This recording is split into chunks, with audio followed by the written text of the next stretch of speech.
Hi friends, അസ്സലാമലൈക്കും. അപ്പോൾ ഇന്ന് നമ്മളിവിടെ തയ്യാറാക്കുന്നത് ഒരു മലപ്പുറം മന്തിയുടെ റെസിപ്പിയാണ്. വളരെ സിമ്പിളാണ്, അതുപോലെ തന്നെ വളരെ ടേസ്റ്റിയുമായ ഈ മന്തി എങ്ങനെ തയ്യാറാക്കുന്നതെന്ന് നമുക്ക് നോക്കാം. അപ്പോൾ അതിനു മുമ്പ് നമ്മുടെ ചാനൽ ആദ്യമായിട്ട് കാണുന്ന കൂട്ടുകാർ ചാനൽ ഇഷ്ടപ്പെടുകയാണെങ്കിൽ ഒന്ന് സബ്സ്ക്രൈബ് ചെയ്യുക. അപ്പം നമ്മളിന്നിവിടെ മന്തി തയ്യാറാക്കുന്നത് 4 കിലോ ചിക്കൻ കൊണ്ടാണ്. അതിലേക്ക് നമുക്കൊരു മസാല തയ്യാറാക്കണം. അതിനായി 4 പീസ് പട്ട, ഒരു 12 ഏലക്ക, അതുപോലെ തന്നെ ഒരു 10 ഗ്രാമ്പും കൂടെ എടുക്കുക. ഇനി നമുക്കിതിലേക്ക് ഒരു 2 ടീസ്പൂണ് കുരുമുളകും കൂടെ ചേർത്ത് കൊടുക്കാം. ശേഷം നമുക്കൊരു 1.5 ടീസ്പൂണ് ചെറിയ ജീരകം കൂടെ ചേർത്ത് കൊടുക്കാം. അപ്പോൾ ഇതിൻ്റെ അളവ് കറക്റ്റാണ് കേട്ടോ. ഇതിൽ കൂട്ടും കുറക്കൊന്നും വേണ്ട. നമ്മൾ ഈ ചിക്കന് കുറവാണെങ്കിൽ കുറച്ചാൽ മതി, ഇല്ലെങ്കിൽ ഇതേ അളവിൽ തന്നെ നമ്മുടെ എല്ലാ ഇൻഗ്രീഡിയൻസും എടുക്കുക. ഇനി നമുക്കിതൊന്ന് ക്രഷ് ചെയ്തെടുക്കുകയാണ് വേണ്ടത്. അപ്പോൾ ഇത് ചൂടാക്കൊന്നും വേണ്ട കേട്ടോ. ഇതുപോലെ തന്നെ ഒന്ന് ക്രഷ് ചെയ്തെടുക്കുക. അതുപോലെ നല്ലപോലെ ഒന്ന് പൊടിച്ചെടുക്കുകയും ചെയ്യരുത്. ഇതുപോലെയാണ് ഇതിൻ്റെ രുചി. അപ്പോൾ ഈ എടുത്ത മസാലയൊക്കെ ക്രഷ് ചെയ്ത് ഞാൻ നമ്മളെടുത്ത് വെച്ച് ചിക്കനിലേക്ക് ഇട്ട് കൊടുക്കുകയാണ്. ഇനി നമുക്കിതിലേക്ക് മാഗി ക്യൂബാണ് വേണ്ടത്. അപ്പോൾ ഇങ്ങനെ ഒരു പെട്ടിയിൽ 2 ക്യൂബാണ് ഉണ്ടാകുക. ഇങ്ങനത്തെ ഒരു 4 ക്യൂബ് നമുക്കിതിലേക്ക് ചേർത്ത് കൊടുക്കണം. അപ്പോൾ ഇതൊന്ന് കൈകൊണ്ടൊന്ന് പൊടിച്ച് നമുക്കിതിലേക്ക് ചേർത്ത് കൊടുക്കാം. അപ്പോൾ നമ്മുടെ ഈ മന്തിയിൽ നമ്മൾ ഒരു ഫുഡ് കളറും ചേർക്കുന്നില്ല. ഇനി നമുക്ക് ഇതിലേക്ക് കുറച്ച് മസാലപ്പൊടി ചേർക്കാനുണ്ട്. അപ്പോൾ ആദ്യം നമുക്ക് ഒരു 2 ടീസ്പൂണ് മുളക് പൊടി ചേർത്ത് കൊടുക്കാം. അതിനുശേഷം നമുക്ക് ഒരു 1/2 ടീസ്പൂണ് മഞ്ഞൾപ്പൊടിയും കൂടെ ചേർക്കാം. ഇനി നമുക്ക് ആവശ്യമാണെങ്കിൽ കുറച്ച് ഉപ്പും കൂടെ ചേർത്ത് കൊടുക്കാം. അപ്പോൾ ഞാനൊരു 1/4 ടീസ്പൂൺ ഉപ്പ് മാത്രമേ ചേർക്കണേ, കാരണം നമ്മൾ മാഗി ക്യൂബിൽ ആവശ്യത്തിനുള്ള ഉപ്പുണ്ടാവും. ഇനി ഇതിലേക്ക് നമുക്ക് ഒരു 1/2 കപ്പ് സൺഫ്ലവർ ഓയിൽ ചേർത്ത് കൊടുക്കാം. അപ്പോൾ സൺഫ്ലവർ ഓയിലിന് പകരം നിങ്ങൾക്ക് ഓലീവ് ഓയിലൊക്കെ ചേർക്കാം. വെളിച്ചെണ്ണ ഒരിക്കലും ചേർത്ത് കൊടുക്കരുത്. എന്നിട്ട് ഒന്നും കൂടെ നമുക്കിതൊന്ന് യോജിപ്പിച്ചെടുക്കാം. അപ്പോൾ വെളിച്ചെണ്ണയുടെ ടേസ്റ്റ് ഇത് മന്തിയിൽ ടേസ്റ്റ് ഉണ്ടാവില്ല. വെളിച്ചെണ്ണ ചേർത്ത് കൊടുക്കാതെ മറ്റ് കുക്കിംഗ് ഓയിലൊക്കെ ചേർത്ത് കൊടുക്കാം കേട്ടോ. എന്നിട്ട് നല്ലപോലെ മിക്സ് ചെയ്ത് നമുക്കിതൊരു റെസ്റ്റ് ചെയ്യാൻ വെക്കണം. അപ്പം ഞാനിത് പെരുന്നാളിൻ്റെ അന്നാണ് ഈ മന്തി തയ്യാറാക്കിയത്. അതുകൊണ്ട് തന്നെ രാത്രി ഇതുപോലെ ചെയ്ത് വെച്ച് നേരം വെളുക്കുന്നത് വരെ റെസ്റ്റ് ചെയ്യാൻ വെച്ചതാണ്. നിങ്ങൾക്കിത് ഒരു 1/2 മണിക്കൂറെങ്കിലും ചുരുങ്ങിയത് റെസ്റ്റ് ചെയ്യാൻ വെക്കണം. ടൈം ഉണ്ടെങ്കിൽ ഒരു 2 മണിക്കൂറൊക്കെ റെസ്റ്റ് ചെയ്യാൻ വെക്കുകയാണ് നല്ലത്. എങ്കിലുള്ളൂ നമ്മൾ ചേർത്ത് കൊടുത്ത മസാലയുടെ രുചിയൊക്കെ നമുക്ക് കറക്റ്റായിട്ട് കിട്ടുകയുള്ളൂ.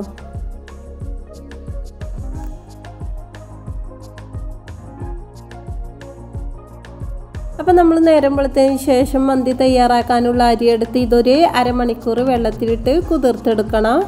അപ്പോൾ കൂടുതൽ സമയമൊന്നും വെള്ളത്തിലിട്ട് കുതിർത്തെടുക്കരുത്. ഒരു 1/2 മണിക്കൂർ വെള്ളത്തിലിട്ട് കുതിർത്തെടുത്താൽ മതി.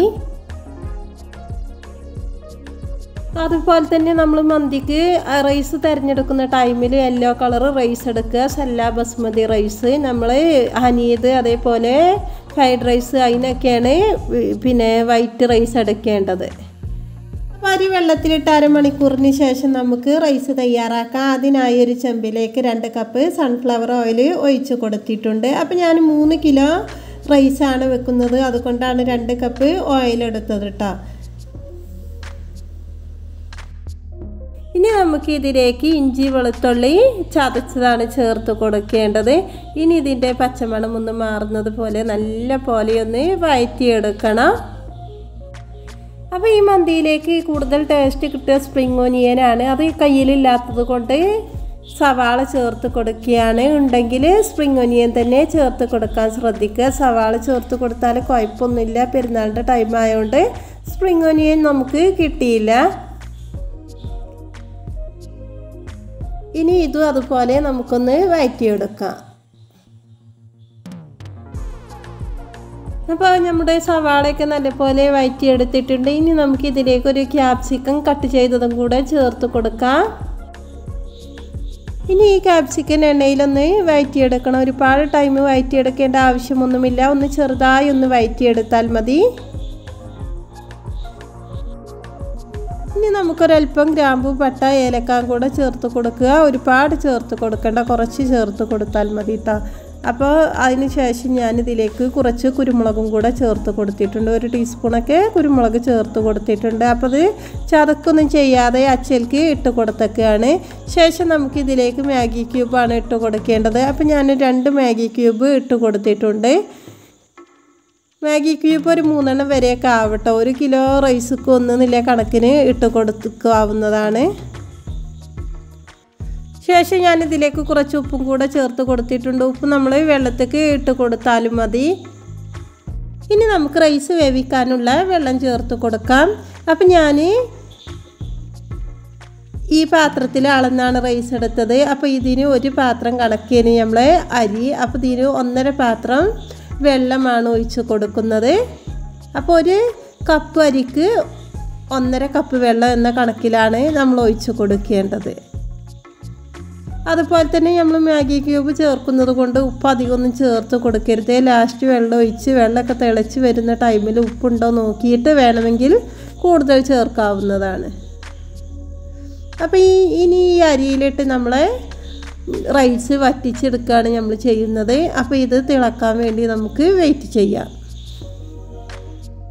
ഇനി നമ്മൾ റെസ്റ്റ് ചെയ്യാൻ വെച്ച ചിക്കൻ ഒന്ന് വേവിച്ചെടുക്കാം. അപ്പോൾ അരി വേവുന്ന ടൈം കൊണ്ട് നമുക്ക് അതൊന്ന് തയ്യാറാക്കി എടുക്കണം.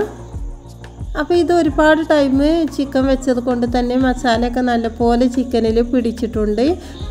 അപ്പോൾ ചിക്കൻ വേവിച്ചെടുക്കാൻ എടുക്കുന്ന പാത്രം അത്യാവശ്യം വലുപ്പമുള്ള പാത്രം എടുക്കണം കേട്ടോ. നമ്മൾ ബിരിയാണിയൊക്കെ ദമ്മിട്ടെടുക്കുന്നത് പോലെയാണ് ഇത് നമ്മൾ ദമ്മിട്ടെടുക്കുന്നത്. അപ്പോൾ റൈസും കൂടെ കൊള്ളാനുള്ള പാത്രം എടുക്കുക. അതേപോലെ തന്നെ അടിക്കട്ടിയുള്ള പാത്രം എടുക്കാൻ ശ്രദ്ധിക്കുക, അല്ലെങ്കിൽ ചിക്കനൊക്കെ അടിയിൽ പിടിക്കും. അപ്പോൾ നമ്മൾ വേറൊന്നും ചേർക്കാതെ ആ ചിക്കന് ഓയിലൊന്നും ഒഴിച്ച് കൊടുക്കാതെ ചിക്കന് ചെമ്പിലേക്ക് ഇട്ട് കൊടുത്തേക്കാണ്. ഇനി നമുക്ക് ഈ ചിക്കനൊന്ന് നിരത്തി വെച്ച് കൊടുക്കാം. അപ്പോൾ ഇത് വലിയ ചെമ്പായത് കൊണ്ട് തന്നെ നമുക്ക് ഒന്നൊന്നിൻ്റെ മുകളിലല്ലാതെ തന്നെ നിരത്തി വെക്കാൻ പറ്റും കേട്ടോ. അതേപോലെ തന്നെ നമ്മൾ ചിക്കന് എടുക്കുന്ന ടൈമിൽ അത്യാവശ്യം വലിയ പീസാക്കിയാണ്ട് കട്ട് ചെയ്തെടുക്കുക. ഞാൻ ബിരിയാണീൻ്റെ പീസ് അത്ര വലുപ്പമാക്കിയാണ്ട് കട്ട് ചെയ്തിട്ടോ. അതിലേറെ വലുപ്പം വേണമെങ്കിലും കട്ട് ചെയ്തെടുക്കാം. ഇനി നമുക്കിതാ ഒരു 5 മിനിറ്റ് അടച്ച് വെച്ചുകൊണ്ടൊന്ന് വേവിച്ചെടുക്കാം. അപ്പോൾ കൂടുതൽ സമയം വേവിച്ചെടുക്കേണ്ട, ഒരു 5 മിനിറ്റൊക്കെ ഒന്ന് വേവിച്ചെടുത്താൽ മതി. അപ്പോൾ നമ്മൾ മസാല കൂട്ടി വെച്ച ചട്ടി ഒന്ന് ചുഴറ്റി ഒരു 2-3 ടീസ്പൂണ് വെള്ളം ഒന്ന് ഒഴിച്ച് കൊടുക്കുന്നുണ്ട്. അതും കൂടെ ചേർത്ത് ഒന്നും കൂടെ ഒന്ന് ഇളക്കി കൊടുക്കാം കേട്ടോ. എന്നിട്ട് അടച്ച് വെച്ച് ഒരു 5 മിനിറ്റ് വേവിച്ചെടുക്കാം. അപ്പോൾ നമ്മുടെ റൈസിൻ്റെ വെള്ളമൊക്കെ നല്ലപോലെ തിളച്ച് വന്നിട്ടുണ്ട്. ഇനി കേകി ഊറ്റിയെടുത്ത റൈസ് ഇതിലേക്ക് ഇട്ട് കൊടുക്കുക. അപ്പോൾ ഒട്ടും വെള്ളമില്ലാതെ ഇട്ട് കൊടുത്താൽ നമുക്ക് പെട്ടെന്ന് തന്നെ ഇത് തിളച്ച് വരും. മറ്റേ വെള്ളത്തോട് കൂടി ഇട്ട് കൊടുക്കുകയാണെങ്കിൽ വീണ്ടും ഇത് തിളക്കാനായി നമ്മൾ വെയിറ്റ് ചെയ്യേണ്ടി വരും. അപ്പോൾ ഞാനിത് നേരത്തെ ഊറ്റി വെച്ചിട്ടുണ്ട്. ഇത് ഇതിലേക്ക് ഇട്ട് കൊടുത്ത് നല്ലപോലെ ഒന്ന് ഇളക്കി കൊടുക്കാം. അപ്പോൾ നമ്മൾ ഈ അരി വെള്ളത്തിലിട്ട് കുതിർക്കാതെയാണ് തയ്യാറാക്കുന്നതെങ്കിൽ അരിൻ്റെ ഇരട്ടി വെള്ളം എടുക്കാൻ ശ്രദ്ധിക്കണം കേട്ടോ. ഇനി നമുക്കിതൊന്ന് ഇളക്കിയ ശേഷം ഉപ്പൊക്കെ ഒന്ന് നോക്കിയതിന് ശേഷം അടച്ചു വെച്ച് വേവിച്ചെടുക്കാം. അപ്പോൾ ഉപ്പ് എപ്പോഴും വെള്ളത്തിൽ കൂടുതലുണ്ടെങ്കിലുള്ള റൈസിൽ ഉപ്പുണ്ടാവുള്ളൂ. അത് പ്രത്യേകം ശ്രദ്ധിക്കുക. ഞാൻ എല്ലാ വീഡിയോയിലും പറയുന്നത് പോലെ തന്നെ. നമ്മൾ ചിക്കൻ ഇപ്പോൾ വേവിക്കാൻ വെച്ചിട്ട് 5 മിനിറ്റൊക്കെ കഴിഞ്ഞ് ഇനി നമുക്കൊന്ന് തുറന്ന് നോക്കാം. അപ്പോൾ നല്ലപോലെ വെള്ളമൊക്കെ പൊടിഞ്ഞു വന്നിട്ടുണ്ട്. അപ്പോൾ ചിക്കൻ റെഡിയാകുന്ന ടൈം കൊണ്ട് തന്നെ നമുക്ക് നമ്മുടെ റൈസ് റെഡിയാവണം. അപ്പോൾ അതിനെ കണ്ട് 2 അടുപ്പിലായി വെച്ച് കൊടുക്കുക. ചൂടോടെ തന്നെ നമ്മുടെ റൈസ് ചിക്കൻ്റെ മുകളിലേക്ക് ഇട്ട് കൊടുക്കാനുള്ളതാണ്. അപ്പോൾ ഇത് വെള്ളമൊക്കെ ഏകദേശം വറ്റി വരാറായിട്ടുണ്ട്. ഒന്നും കൂടി നമുക്കൊരു 5 മിനിറ്റ് കൂടി അടച്ച് വെച്ച് വേവിച്ചെടുക്കാം. ഇനി നമുക്ക് ചിക്കനിലേക്ക് കുറച്ച് ലെമൺ ജ്യൂസും കൂടെ ചേർത്ത് കൊടുക്കണം. അപ്പോൾ ഞാനൊരു 2 ലെമണ് എടുത്ത് അതിൻ്റെ ജ്യൂസ് എടുത്ത് വെച്ചിട്ടുണ്ട്. ഇനി നമുക്ക് ഇതിലേക്ക് ഒഴിച്ച് കൊടുത്ത് ഒന്നടി ഇളക്കി കൊടുക്കാം. അപ്പം നിങ്ങളുടെ കയ്യിൽ ലെമൺ ജ്യൂസ് ഇല്ലെങ്കിൽ ബ്ലാക്ക് ലെമണ് പൊടിച്ച് അത് ചേർത്ത് കൊടുത്താലും മതി. നല്ലപോലെ പൊടിക്കല്ല, ഒരു 4 കഷ്ണമൊക്കെ ആക്കിയാണ്ട് ഇങ്ങനെ ചേർത്ത് കൊടുത്താൽ മതി. അതിലേറെ ഒന്നും കൂടി ടേസ്റ്റായി എനിക്ക് തോന്നിയത് ലെമൺ ജ്യൂസ് തന്നെയാണ്. അപ്പോൾ ഇനി ഒന്നിട്ട് ഇളക്കി കൊടുക്കാം.